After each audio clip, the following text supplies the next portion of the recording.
ดีๆเด้อเอาโอเคไปตรงเลยตรงไปเพื่อนละไปเนาะดูเลือดขนาดเลย2 ทุ่มพี่ไอ้รถพี่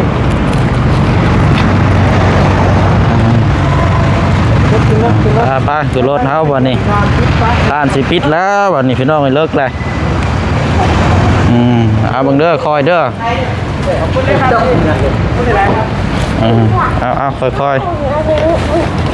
เอาบังเด้อไ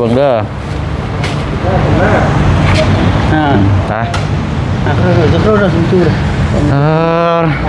าให้สามารถพี่หลังสามารถพี่คนเอายับเข้าไปยับ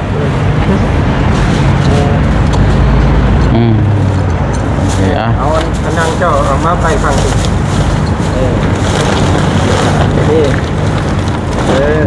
เอาเด้อปิดเด้อรับบ้านเขาเด้อ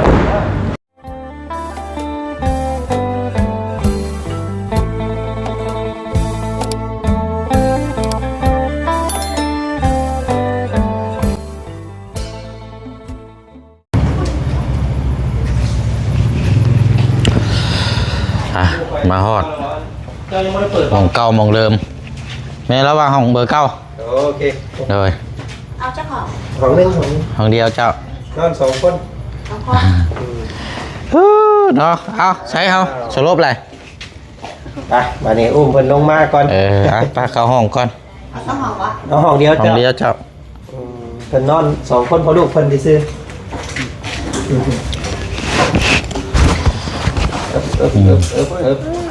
ใช้เบิ่งเด้อมาฮอดโตจนเกือบเป็น9 โมงพี่น้อง9 โมงเลยอุ้มเอาไปนั่นแหละไปเอาขึ้นเข้าห้องคืออยู่ห้องเดียวห้องนี้โอ้ยายมาห้องนี้แหละมาทำกันเนี่ยบอกเอาเพิ่นเข้าให้เพิ่น2พอลูกเพิ่นถ้าได้ก่อนแช่งหาเนาะเอาใช้พัดลมได้เปิดนั่นโอเคไปเอาเครื่องคองมาไปนี่เขาพาเพิ่นไปหาหมอมาก็เลยพาเพิ่นมานอนน้ำมาเตมุกประมาณจะโมงกันนะเช็คบินมื้ออื่น12เนาะโอเคเดี๋ยวเขามาออกก่อนเนาะมาออกต้มขนมเพื่อนนี่เป็นสิ่งที่กินไม่ได้เป็นนั่นเนาะเพราะว่าย่านยิ้วเข่าอีกเก่งขนาดได้หมอหน่อยพี่น้องเนาะต้องเข่าโค้งพี่น้องเลยเนาะเบิ่งหรือเปล่าเอาเบิ่งน้ำกันพี่น้องเลยเดี๋ยวเอาไม้อันนั้นก่อนนั่นกันสั้นก่อนเอาเนาะมาฮอดราคาเดี๋ยวเขาแจ้งพี่แจ้งน้องนับกันคลิปเดียวจบเลยพี่น้องเลยเฉยๆเอาไม่กระชันก่อน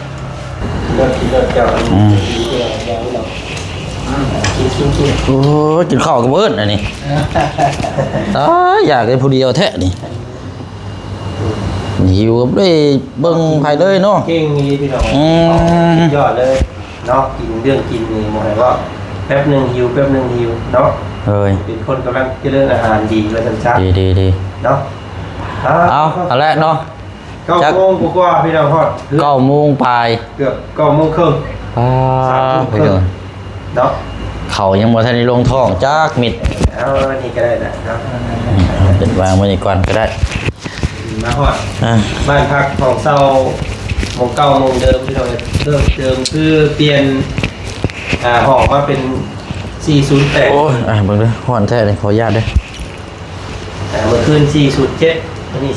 408เพิ่มบ่เนาะเพิ่มเติมเปลี่ยนของใหม่เนาะเป็นนี่ได้เมื่อยบ่ธรรมดาเลยต้องไปทำเกือบบอลอดเนาะเพราะว่าน้องเพิ่นให้ในระหว่างการตรวจเนาะในระหว่างการนั้นว่าเพิ่นกำลังใส่เมล็ดไฟฟ้าเนาะหรือว่าห้อง MRI เดี๋ยวเอาเดี๋ยวเอาเริ่มไม่ใช่ก็ได้ใช่เนาะจักเล็กน้อยเดียวพี่น้องชีสับสนจังน้อยเนาะเอาสบายดีเด้อพี่น้องเด้อเนาะสบายดีน้ำกันอีกรอบหนึ่งรอบลึกๆเลยบาทนี่ ใช่สบายดี แม่ว่าพอ เอาอันใดก็เป็นอย่างจังว่าเลิกประมาณนี้พี่น้องเนาะก็มันจะมีช่วงที่เฮาติดขัดกับทางแพทย์นั่นแหละตอนที่แรกก็เฮาคิดว่ามันจะล่วงไปด้วยดีแต่เฮาก็นั่งรอให้เพิ่นเอิ้นนั่นนะผ่านไป2 ชั่วโมงเนาะชั่วโมงปลายสรุปก็ลบไปลบมามื้อนี้ก็พี่น้องเอ้ย นั่นแหละเนาะแรกๆเลยพวกเขากับพาพี่พาน้องพาน้องๆเพื่อนนี้ไปห้องหมอมุกอินเตอร์เนาะไปพูดกันย้อนว่านี่แหละพี่น้องขออธิบายส่วนนี้ก่อนเพราะว่ามีที่บางคนเพิ่นเนาะดราม่าโยว่าสันตินะโอ้คือพาไปมุกอินเตอร์ว่าสันเนาะเบิดแพงหลายได้ว่าสันตินะเลยเนาะโยฮันถ้าอยู่ดอกว่าสันโมเมนต์เงินของพวกเจ้าเองว่าสันตินะเลยเนาะคือทางประจันเนาะพี่น้องเนาะกับอยากให้ FC ผู้ที่เพิ่นคอมเมนต์แบบนั้นเนาะพี่น้องเนาะกับเข้าใจเนาะจุดประสงค์ของพวกเขานี่พาน้องเพิ่นไปหันนี่คือมันสะดวกสบายเนาะคำนึงถึงผู้ป่วยแล้วก็ผู้พาไปน้ำเนาะแล้วก็คาราเวลาน้ำแต่ขณะนี้ยังเกือบบ่อยากทันเลยนี่เกือบเพิ่นปิดร้านเกือบบ่ทันเกือบบ่ได้มาเกือบไม่ได้นอนเนาะอันนี้ก็ให้ทางแพทย์หมอเพิ่นเร่งรัดคิวให้จึงได้ตรวจเนาะแล้วก็พากันไปตรวจอยู่หั่นที่นั่นเลยเนาะเบื้องต้นแพทย์หมอเพิ่นก็ว่าสิให้ตรวจอยู่หั่นแต่ว่าพอไปแล้วพี่น้องเนาะหมอเพิ่นเครื่องมือบ่ครบเลยเนาะเพิ่นก็เลยให้ทางพวกเขานี่เขียนใบนำส่งเราเพิ่นเขียนใบนำส่งให้แล้วก็ให้พวกเขานำส่งน้องเพิ่นมาห้องหมอใหญ่คือเก่าเลยเนาะห้องหมอคือเก่าแต่เพราะว่าอยู่ในนี้เนี่ยเพิ่นมีห้อง MRI หรือว่าห้องคลื่นแม่เหล็กไฟฟ้าคือสุดในตัวนี้แล้วที่เกี่ยวกับโรคว่าอย่าเกี่ยวกับอย่างหู้เบิดเลยนะพี่น้อยเฉพาะจุดตรวจหัวเข่าตรงหัวเข่าเห็นน้องเพิ่นจะว่าให้ห้องเท่าแต่เมื่อกี้นี้พี่น้องเกือบพอแล้วยั่วมันง่ายเอาก็ต้องกระดุมยั่วง่ายๆหน่อยเนาะมันเป็นที่ใดครับมันเป็นที่ใดมันเจ็บบ่ห้อนห่อนแห้งบ่ปวดบ่ได้ที่เรายั่วเอาเกือบบ่รอดเนาะแพทย์หมอเพิ่นเอาคือเอาน้ำแข็งมาโป่งเอาอึกกระทึกก็ต้มขนมมายั่วอึกกระทึกบ่นี่แหละเกือบบ่รอดพี่น้องฉันน่ะแม่นฟิวขาดเลยคันสิว่าก็แบบจะแพทย์หมอเพิ่นสิเฮ็ดนี่ได้ดีแต่ว่าเดือกักสุดท้ายนะคันสิว่าก็กักสุดท้ายได้สุดท้ายท้ายสุดแล้วทั้งน้องเพิ่นนี่อดบ่ได้พี่น้องใช้เวลาเกี่ยวกอมนี่เกือบ20 นาทีปลายไปสิสติงบแล้วก็จังเข้าไปกวดอีกรอบนึงเพราะว่าขั้นตอนสุดท้ายแล้วเห็นหมอเพิ่นก็ฉีดยาให้เนาะโดยฉีดยาแล้วก็มีการตรวจพอใช้เวลาโดนสมควรเติบได้พี่น้องแต่ประมาณ40 นาทีพุ่นแหละเนาะในการตรวจเกือบชั่วโมงตีไปชั่วโมงนึงว่าซั่นซะเนาะในการอยู่ในเตาอบเพิ่นนอกมันอดบ่ได้บัดนี้มันฮอดให้พี่น้องเนาะคือถึกอยู่โอ้ยเกือบแม่นได้มากลางขั้นพี่น้องเลยนับแผ่นมองกับหุ่มใส่เป็นก็ช่วยกันเกี่ยก้อมให้มันภารกิจนี้คือเฮาก็อยากให้สำเร็จแต่ทางเพศมันก็อยากให้สำเร็จต่างคนต่างช่วยกันในจังหวะนั้นน่ะโอ้พี่น้องตัวรวมแล้วอยู่ในห้องแพทย์ห้องหมอวันนี้อยู่ห้องหมอห้องอินเตอร์หันประมาณ2 ชั่วโมงโดยแล้วก็อยู่ห้องหมอใหญ่นี่ก็ประมาณ2 เกือบ 3เกือบ3ซะ3 ชั่วโมงปลายมาแล้วก็แสดงไปแทงเลือดอีกอยู่พุ่นอีกกลับไปกลับมาเนาะไปพุ่นอีกมีเวลากินข้าวยังไม่ได้กินข้าวครับกินแต่เช้าพุ่นครับก็ทางว่าเสียงบอกก่อนก็ได้พี่น้องเนาะอยากบอกภาคส่วนใดก่อนเนาะลวกเอาตัวนี้โลดบอก เดี๋ยวเนาะได้มาได้ใบตรงไป โดยเอาเดี๋ยวจังน้อยก็เอาผลตรวจเนาะแต่ว่าเราจังน้อยก่อนก็ได้เนาะเอาผลตรวจนี่เอาสุดท้ายก็ได้ใช่เนาะเพราะว่าเขาไปน้ำกันมื้อนี้ก็เอาเรื่องประสบการณ์ก่อนก็ได้ถ้าประสบการณ์บ่มีนี่ก็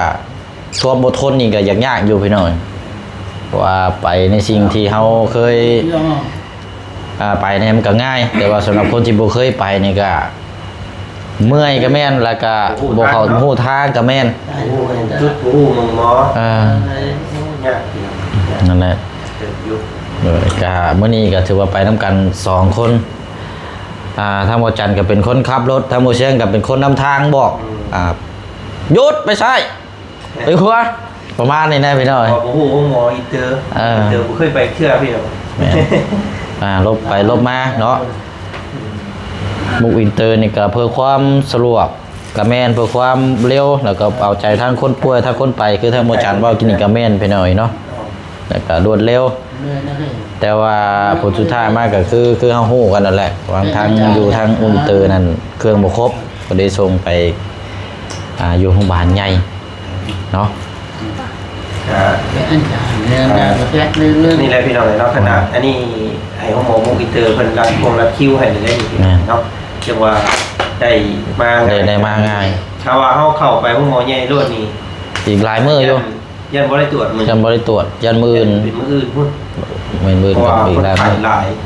เนาะอันนี้เพิ่นบอกว่าได้คิวพิเศษแต่ก็เพิ่นพิเศษให้เนาะจังว่าในขณะนี้นะจังว่าได้มาทันเวลาพอดีเกือบบ่ทัน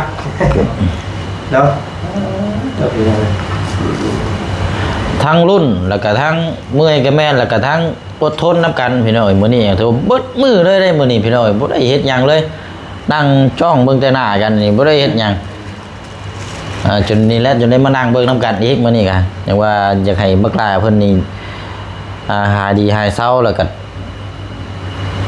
สรุปผลตรวจออกมาแล้วก็นั่นแหละพี่น้อยก็สิว่าผลตรวจออกมาแล้วแต่บ่แม่นเนาะอันนี้คือขั้นตอนแรกขั้นตอนที่เพิ่นตรวจว่าซั่นซะเนาะ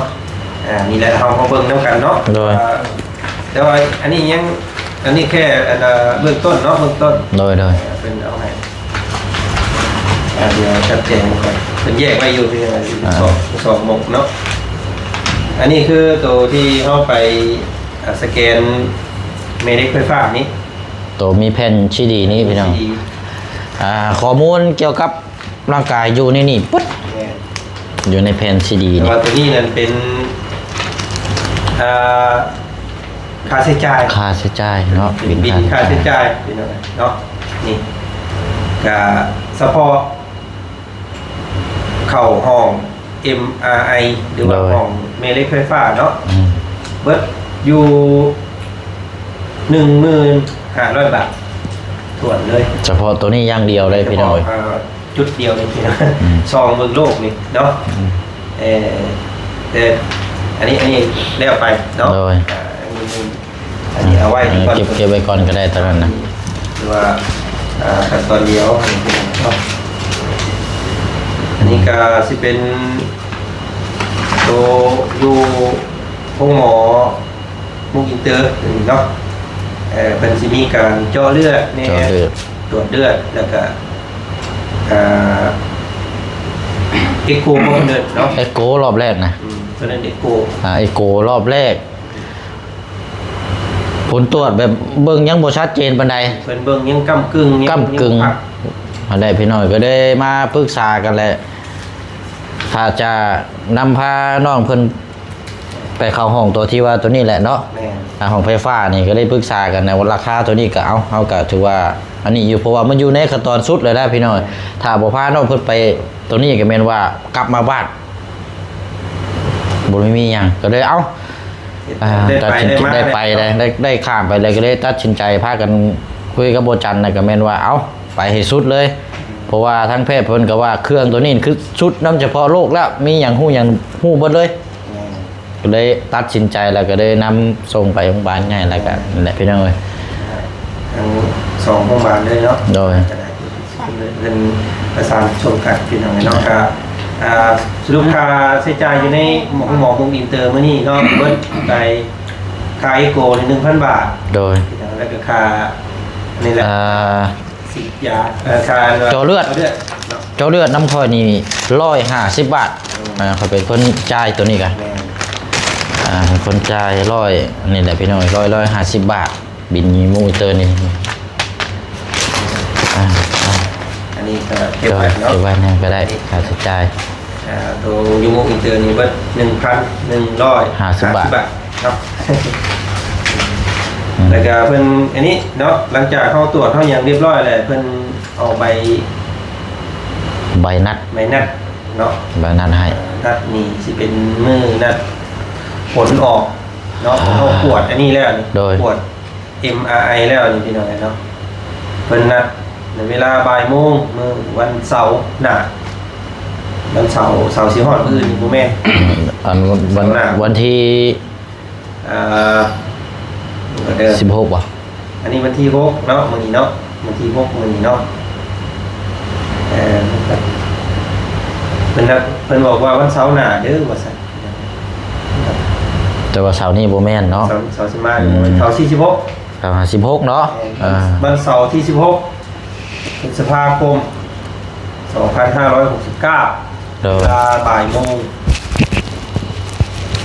หรือบ่ายโมงหาโมงแรง ในระยะนี้เนาะ ระยะนี้ ต้องไปพบ เพิ่น คือ ทางผลตรวจ คือใบนัดนี่ก็รายละเอียดการรักษาแล้วก็รายละเอียดเกี่ยวกับอันนี้แหละกับโรคนี่เพิ่นสิชี้แจงแบบใดเจ้าสิเอาไปต่อหรือว่า รั สิ กษาต่อบ่หรือว่าเจ้าสิพอซั่นนี่บ่หรือว่ามันค่าสิสิจ่ายเท่าไหร่เพิ่นสิประเมินให้มื้อวันเสาร์ที่16ว่าการปิ่นโปนี่ใช้เวลาเท่านั้นเท่านี้เนาะจักเดือนหรือว่าปีก็ขึ้นมื้อนั้นแหละพี่น้อยแต่ว่ามื้อนี้นั่นเดี๋ยวมาแจ้งคร่าวๆนํกัน ว่าผลตรวจนี่แหละพี่น้องว่าเกี่ยวกับตัวนี้ว่าเพิ่นวิจัยออกมาแล้วคือ 100% นั่นแหละพี่น้อง แต่เพิ่นบอกคร่าวๆเมื่อกี้ คร่าวๆ บอกว่าเป็น เนาะทางานเจ้าก็ได้ยินแล้วบ่แม่เพิ่นบอก บอกแล้วบ่ ทางบ่จันเฉลยทางบอกทางปลาลุงเลยก็ได้ เป็นแพทย์หมออยู่ห้อง MRI นี่เพิ่นบอกคร่าวๆแล้วพี่น้องเพิ่นเห็นชัดเจนแล้วเนาะ โดย เพิ่นบอกนำว่าจันว่าเพิ่นน่ะเป็นเนื้องอกเนาะเนื้องอกใน หัวเข่า หัวเข่าตัวที่ผมเพิ่นล้มนี่พี่น้อง โดย เนาะมันอาจจะเป็นเพราะเวลานานโพดเนาะ ปาไว้นาน เป็นป้าไปหึงแหละมันซ่อมแซมมันกันเอง มันซ่อมแซม แต่ซ่อมแซมส่วนที่มันเจ็บนี่ มันฟื้นฟูเองเนาะ มันก็มีเนื้อมันโป่งขึ้นมา ปงกระดูกเนื้อปง มีเนื้องอก โดย มันเกิดขึ้นในมุมจุดที่มันเจ็บกัน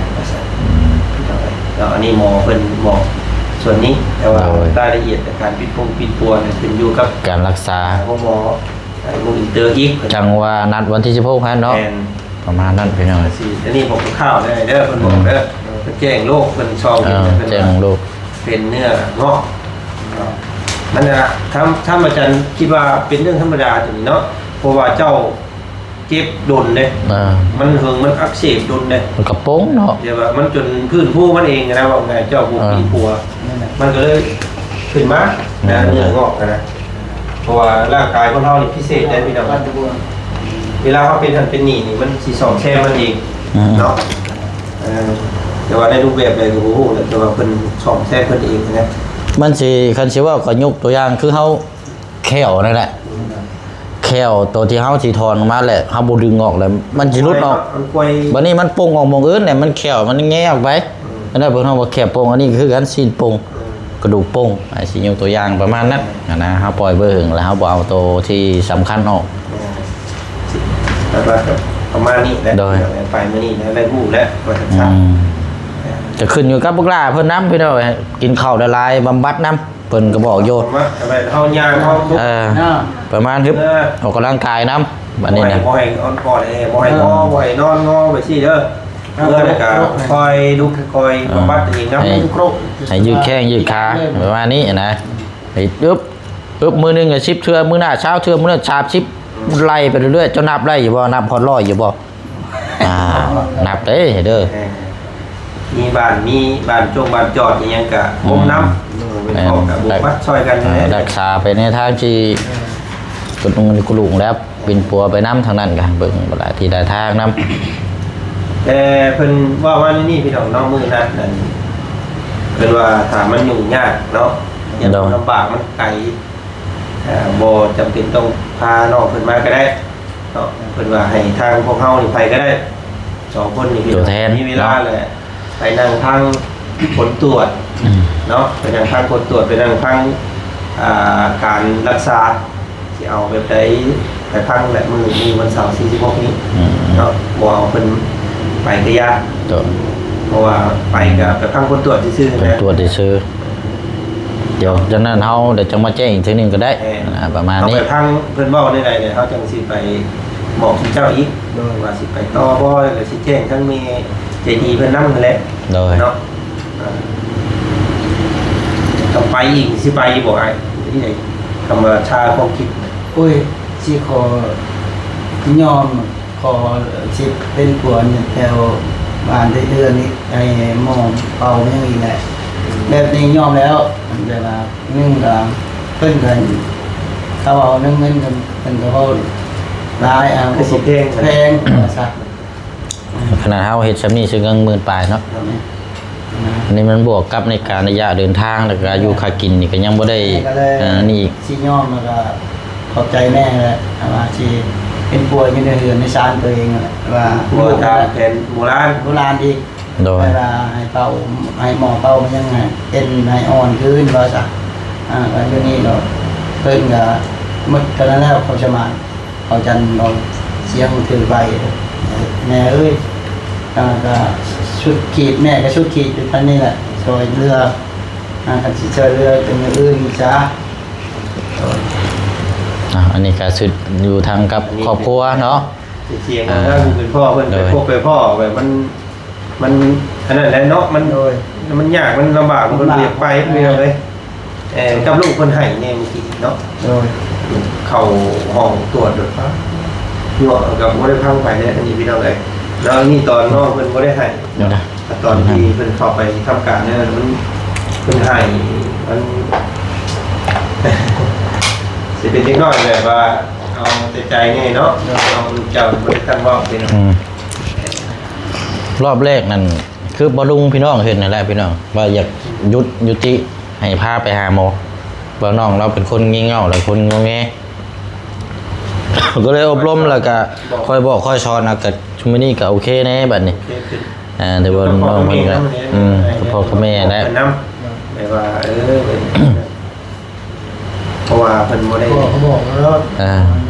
ค่อยบอกทีเด็กทีน้อยเอาเด็กน้อยมัน ซอยเจ้าจะมีได้แต่ให้ซอยเจ้าแต่เมื่อให้ดูแลเจ้า เราต้องเบิ่งดูแลตัวเองน้ำได้ อยากให้เจ้าดีได้ดูเลยเนาะ โดย ครับนั่นดอกเพิ่นยังน้อยอยู่ครับยังน้อยอยู่เข้าใจว่าเพิ่นใหญ่ขึ้นมาเพิ่นได้เพิ่นสิเข้าใจว่า ฮะ ป้าเพิ่งเนาะการเดินทางไปเบิดมื้อบ่นี่นะเพื่อสิแล้วเบียกบ่แม่นง่าย ๆออกมาเดือดเจ้าสิออกเลย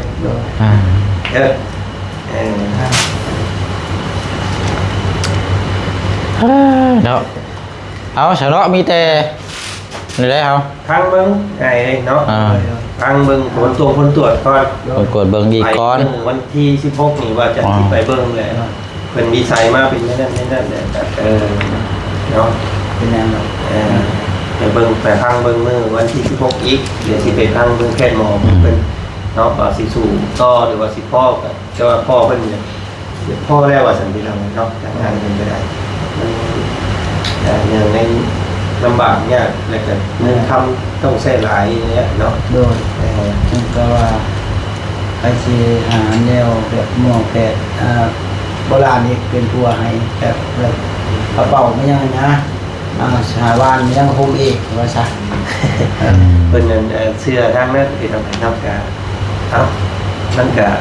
เป็นสิทธิส่วนบุคคลเนาะพี่น้องเนาะทางเพิ่นก็เคยนับถือแบบนั้นน้อยเนาะโดนก็หายก็เศร้าว่าซั่นซะทางนั้นก็ได้มันก็ดีคือกันแหละเพราะว่าบางเทื่อวิทยาศาสตร์นี่ก็ยังหาข้อพิสูจน์บ่ได้พี่น้องเนาะบางอย่างก็แก้ได้ดีเนาะอันนี้ก็เป็นเสื้อนั่นเฮาก็อื่นเพิ่นบ่ได้พี่น้องเนาะทางพ่อเพิ่น ว่าอย่างลองปิดปัวทางนั้นก็ลองเบิ่งหน่อยเนาะ โดย เนาะก็ถือว่าไปสุดแล้วล่ะมื้อนี้ก็ถือว่าสุดๆระดับหนึงแล้วล่ะพี่น้อยเดี๋ยวรอวันที่16จังเบิ่งผลตรวจแบบ100%แต่ว่าหลักๆได้ก็ที่ฮู้นี่ก็คือเนื้องอก แกะแว่นกันมัน นั่นแหละกระดูก ให้เราพูดแล้วจะสมมติว่าในภายภาคหน้าไปเนาะน้องเป็นแบบมีอาการจังสั้นในที่มันขึ้นอยู่กับตัวบำบัดของเขานะแล้วก็เนื้องอกมันสิมีการปรุงมาแต่สำนักบ่หรือว่ามันสิเติบโตกันใหญ่พวกนี้บ่นะเนาะมันก็ขึ้นอยู่กับทางการบำบัดการรักษาเขานะ ไม่ใช่จะเป้าก็เลยประคมมาก็เลยบีบขาย แต่มันไม่ใช่ เอา ได้ น้ ให้นวดให้ ำนั่นน่ะ ยืดแต่ละมือเด้อเราบำบัดน้ำระวังรอตรงนี้ ลองเบิ่งบางทีนะมันเป็นอะไรก็เสียเวลาของเราอีกว่าใช่ มันกันสิว่าก็อยู่ในระหว่างพ่อกับแม่หรือว่าทั้งลูกมันต้องเอาใจใส่เนาะต้องบำบัดอย่างเคร่งครัดบ่ให้ละรวมบ่ให้ละเลยช่วงนี้นะยานี่เพิ่นบ่ได้วางมาให้ได้เพิ่นเนาะบ่มียามาให้มันกินเพราะว่า มันแผนกนี่แหละแผนกตรวจซื่อ เลย แผนกตรวจคำแผนกยาเนี่ยต้องไปทั้งก่อนนะเลยบ่ได้ยังว่าให้น้องเพิ่นกินจักมิดเลยเรามีแต่เพิ่นซักยาให้ สักยา แล้วก็ตรวจเบิ่งโรคแล้วก็ไปนัดไปเบิ่งโรคมื้อวันที่16เนาะมีแต่ประมาณนั้นจะสรุปค่าใช้จ่ายเลยบ่เช็คเนาะมันจังนะ ปั๊มเอาเลยแล้วละมีแต่ปกติได้ บอกมีโทรศัพท์บ่ออกมามึงยุบกดมึงยุบมันจังไล่เบิ่งน้ำกันเราได้พี่น้องเนาะให้พอทางน้องน้ำพึ่งเพิ่น เม็ดเปิดเลย ได้หาผู้น้ำกันเบิดเท่าไรงบนะเนาะในการรักษาน้องเพิ่นมื้อนี้พี่น้อง นะว่าเดี๋ยว ใน เฮาง บอยู่24,420 บาทเนาะทั้งเบิดเลย เออ ทั้งหมด อ่ะ ทั้งหม โอ ด เค เลยกดรถเจ้าเดี๋ยวสิอ่านให้เนาะเพราะว่าข่อยมันเป็นผู้จ่ายเบิดนะทางไหนเพิ่นว่าแลกกันสิเนาะเอายอดหลักๆเลยคือว่า MRI ตัวนี้ กระแสไฟฟ้านี้เนาะ15,000 บาท เดี๋ยวนะ เอาเป็นเงินบาทเลยตอนนี้ 10เนาะโอเคอ่ะ แล้วก็1,150เนาะเฉพาะห้องหมอมุกอินเตอร์มีใบอยู่นี่เรียบร้อยพี่น้อง โอเคอ่ะ แล้วก็เป็นยอดหลักๆเนาะเป็นเติมน้ำมันนี่แหละ มาเสี่ยงเลย เดี๋ยวคือว่านี่มีข่อยก็มีบินตัวนั้นอยู่พุ่นเนาะไม่ละอ่ะ เอาตัวน้ำมันฮะ โดย น้ำมัน 1,000 บาทแล้วก็ค่าตำรวจฮะเนาะมีเพิ่นใหม่ เมื่อจันนั้นเฮ็ดไปอันนั้นเฮียเนาะเพิ่นมีด่านพี่น้อง 1,000 บาท ใบประกันภัย ขออนุญาตเอางบในการรักษาเพิ่นนะพี่น้องมันพาน้องเพิ่นไปเด้ เลย เนาะ บ่อีก แล้วเนาะ เนาะ แล้วก็บัดที่นี่ปั๊มด่านทางไทยตอนเข้าไปเนาะปั๊มด่านทางไทย330 330 บาท 330 บาท นอก 330 บาทโอเคอ่ะ และทางลาวไปเป็นเงินกีบแต่ว่าสตีเป็นเงินบาทให้เลยเนาะ โดย เข้าไปเฮ็ดบัตรขาวเนาะบัตรขาวนี่เฉพาะไปเดินทางนี่ใบละแสนแล้วก็ถ่ายรูป1 แสนถึง 4 แสนแล้วก็ปั๊มอันนั้นเสียค่ายังธรรมเนียมรถ ค่าธรรมเนียมรถ ตกทั้ง4 คนนี่แหละพี่น้องเนาะ4 คนกันได้รวมประมาณ290,000 รวมเบิดบ่ รวมหมดเลยทั้งบ่อเชียงทั้งรถทั้งคน เป็นเงินบาทเฮานี่เท่าไหร่นะบาท เล่นจ้านี่คือเนี่ยตัว ก็ประมาณ4 ประมาณจ้า ได้บ่400 ประมาณ400 เนาะเอา400ก็ได้เนาะ 400 บาท เป็นเงินง่ายๆเลย เอา400 บาทโอเคอ่ะ ซื้ออยู่ซื้อกินให้น้องเพิ่นนี่แหละเนาะอันนี้ก็ไล่บอกพี่น้องได้เด้เนาะซื้อกินนี่ได้สำคัญ ซื้อกินนี่แหละตอนนี้ได้หนักนะ ตอนเช้าตอนสิไปนี่ก็300,000เนาะแล้วก็ซื้อเมื่อกี้นี่ก็ นี่บ่ 300,000 แล้วเนาะ เมื่อกี้นี่200,000เมื่อกี้นี่ซื้อ อืม เป็น500,000เนาะแล้วก็ซื้ออยู่ฝั่งไทยเนี่ยฝั่งไทยก็300 บาทตอนเขาแรกอันคูปองกัน ชื่อกินข้าวนะเนาะรอบ 500,000นี่ก็600เนาะ โมเมนต์ได้ 800ผมจ มัน800พอแล้วมัน ำ800บวก300ครับ เป็น 1,100 เนาะ สิประมาณนั้นที่ประจันไล่เห็นนะพี่น้อง โอเค อันนี้ไล่แบบให้กันเห็นแบบว่าจะจ้าเลยเนาะ แล้วก็ทั้งเจ้าเบิดแล้วบ่ มาเบิ้ลแล้วเนาะ เบิดเลยเนาะ เช้าวันนี้ดิพักนะ วันลืมวันพักอีก2 คืนแล้ว300,000คืนละ150,000 1,500เนาะ300,000 ยังลืมตัวนี้อีกได้ที่เราได้ แล้วก็ เราลืมของเศร้าแล้วอีก300,000กับตีเป็นเงินบาทก็300 700แม่นแหละตี300 ได้อยู่ประจัก350 300เกือบ400ไปแล้วเนาะ เพราะว่ามัน1,000มันก็670เนี่ยตอนนี้ก็ ไล่400ครับ เนาะ เนี่ย โอเคอ่ะ 150,000นี่200ดีในวงประมาณนี่แหละเป็นเพราะว่าเมื่อเช้านี่คอยเอากีบแลกบาทนะเอาเงินกีบซื้อบาทนั่น688,000 กีบบัดนี้ถ้าว่าเอาบาทแลกกีบนะก็สิต่ำกว่า600,000 กีบเลขบางนี่กัน80ประมาณนี้ บวกเขาเลยเนาะประมาณ400 โดยเอาละก็เดี๋ยวเลยอันนี้เครื่องข่อยได้บาทนี่ขาปั้มที่นี่ข่อยเป็นคนเล่นได้ลงมาที่นี่ก็ ทีมาก เงินที่ผู้เชียงอัน3 ล้านแรกเป็นเงินบาทมื้อเช้านี่ได้พี่น้อย 4,360 บาทหักค่าอันนั้นไปที่นี่นั่นค่าตัวเลือดนั่น150 บาทเนาะแล้วก็ค่าปั๊มบัตรที่นี่ขามานั่นอยู่ฝั่งไทยน่ะเพิ่นเอาอยู่80 บาทแล้วก็กำอีกตัวนั้นก็50 บาทที่นี่เนาะเป็นตัวได้ใช่เป็น180ใส่50 130 บาทเนาะโอเค130 บาทแล้วก็ซื้อ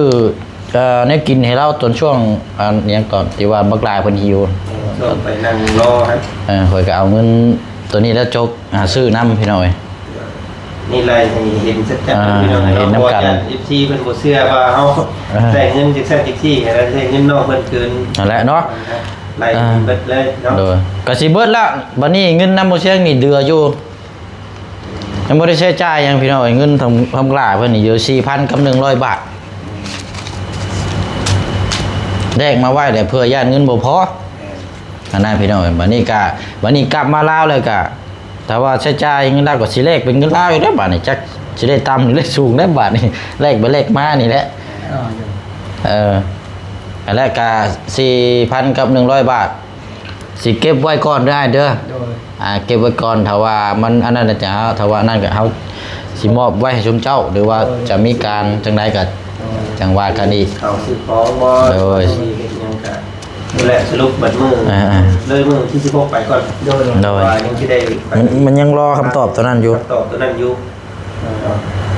เอาละ เอาว่าสิบ่ไปต่อหรือว่าจังได๋สิพอจังนั้นก็เดี๋ยวจังรวบรวมยอดยังมีเท่าใดแล้วเฮาจัง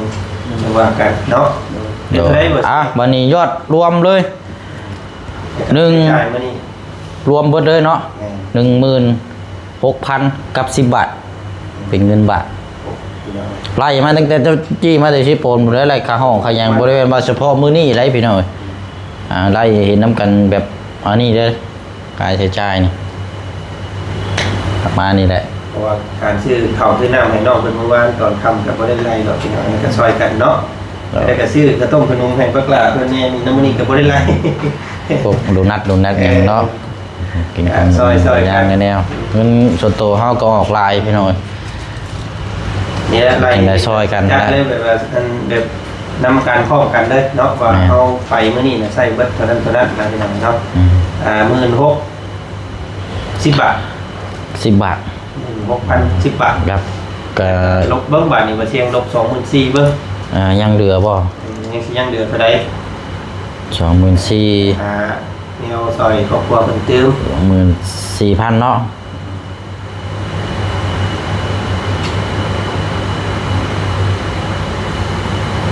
24,420 บาท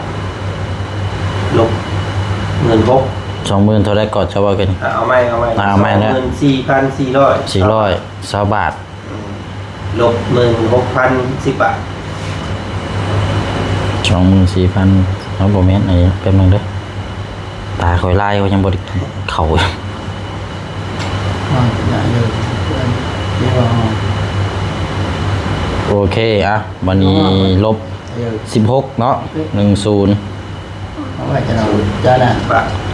จะ เหลืออยู่เป็นเงินบาทแล้วเนาะ 8,320 บาท ยังเหลือเงินอยู่ 8,320 20 บาท บาทได้เด้อ บัดนี้ก็ การรักษาน้องตัวนี้เหลือ 8,000 บาทมาสั้น 8,000 บาทน้ำข่อยนี่อยู่ที่ 4,000 กับ 100 บาท แต่2ยอดนี้บาทคือซียูคือคนละครึ่งนะ คนละครึ่งกันสิว่าคนละ ทั้งหมดเทียนเป็นเพราะว่ามีแต่เก็บไว้มีแต่ให้ทั้งนี้จ่ายอย่าง แม่นเพราะว่ามื้อนี้นี่คืออย่าเอายอดตัวที่ว่าข้างมาแต่เวียดนามพุ่นน่ะ ไม่ดาว ใช้จ่ายตัวนี้ก่อนพี่น้อยแต่ว่า อ๋อนั่นแหละ ก็เลยตัวนี้ก็จะเก็บไว้ก่อนสรอมีแต่เฮาใช้จ่ายค่าในการเดินทางเนาะนั่นแหละค่ะ เนาะไอ้เนาะ จะได้พักผ่อน ต้องการนี่แหละไปกันมากอะไรพี่น้องมีแต่นั่นแหละมื้อนี้ก็พักผ่อนน้องเพิ่นอาบน้ำอาบท่า มื้ออื่นก็เดินทาง ช่วงประมาณ 8:00 น 9:00 นเนาะบ่เสียงเพิ่นออกมาครับหรือว่าสิให้บ่จันมาครับขึ้นไป โดย แต่บ่เสียงน่ะสิเดินทางมื้ออื่นเนาะ แต่ว่าเขาก็เดินทางมื้ออื่นจังว่าได้เนาะบางจังว่าเจ้าก็คือว่ามีงานเวียกทั้งนั้นแน่ คือกันบ่จันก็ ตัวเฮ็ดเทือนทั้งน้องตะโลเนาะ ของเบาตะโลเพิ่นสร้างมาเฮ็ดแล้วพี่น้องเนาะบางเทื่อก็อาจจะเล่นไปพร้อมกัน จะขึ้นไปกำกับเลยก็จะบ่ไปเลยจังน้อยว่า วางงานไว้ก่อนซื้ออุปกรณ์นั่นนี่ไว้ให้เพิ่นเรียบร้อยก่อนเดี๋ยวจะ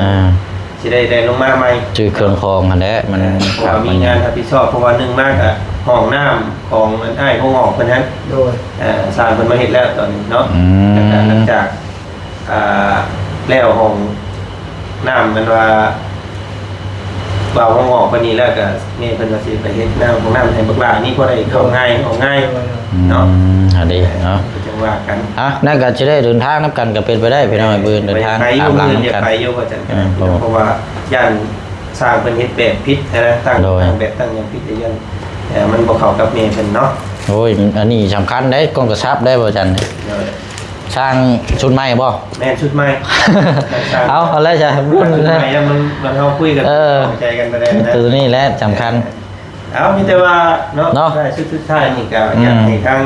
ไอ้เคิง หันมาลูกหันหน้ามาหันหน้าใส่ปลาลุงนมมือนมมือ เนาะขอบมุกขอบใจแม่ทางบ่เสียงเป็นเอื้อยบ่ โดยทั้งครั้งเชื่อว่ากับทั้งพ่อกับแม่ทั้งเอื้อยกับแม่และกับทั้งป้าลุงกับแม่เพราะว่าผลสมทบมานำกันนี่3-4ครอบครัว